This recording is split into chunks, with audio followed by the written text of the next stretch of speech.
دیکھیں بنیادی بات کو سمجھتے ہیں, ڈائریکٹر نیوز کی پوزیشن اس لیے مشکل ہوتی ہے کہ میں کہتا ہوں کہ وہ ہر وقت توپ کے منہ میں کھڑا ایسے ہی ہے. پروگرامنگ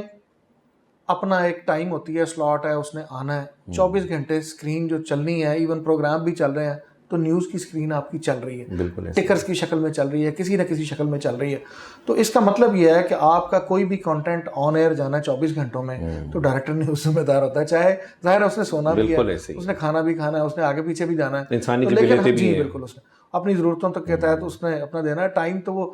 ٹھیک ہے, ویسے تو 8 گھنٹے ڈیوٹی ہوتی ہے, لیکن ڈائریکٹر نیوز کی ڈیوٹی 8 گھنٹے نہیں رہتی, تو وہ 24/7 کے ساتھ ساتھ مطلب فزیکلی بھی اس کو 12-14 گھنٹے دفتر میں بیٹھنا پڑتا ہے, چیزیں کرنی پڑتی ہیں. اور جہاں تک آپ نے بات کی پریشرز کی, میں نے کہا نا پریشرز تو آتے ہیں,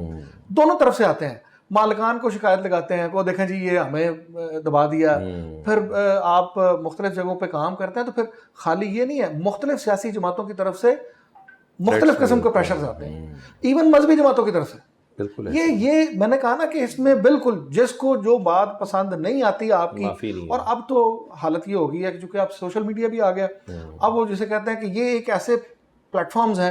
کہ جن میں کوئی ان کا ضابطہ اخلاق یا وہ کوئی چیز ایسی نہیں ہے. یہاں تو پھر ہم دیکھیں نا, ہم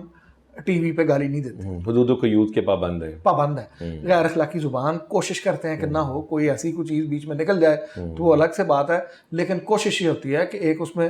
دائرہ کار میں رہ جائے. لیکن سوشل میڈیا پلیٹ فارمز تو آزاد ہیں, جہاں تو گالیاں ہیں, یہاں تو لوگوں کی فیملیز تک پہنچ جاتے ہیں لوگ. جی بالکل عزت ہے, آپ کو کسی کا موقع پسند نہیں آیا, آپ نے اس کی ایسی کی تیسی پھیر کے رکھ دی, آپ اس کی فیملی تک پہنچ گئے, تو یہ بڑا خطرناک ہے.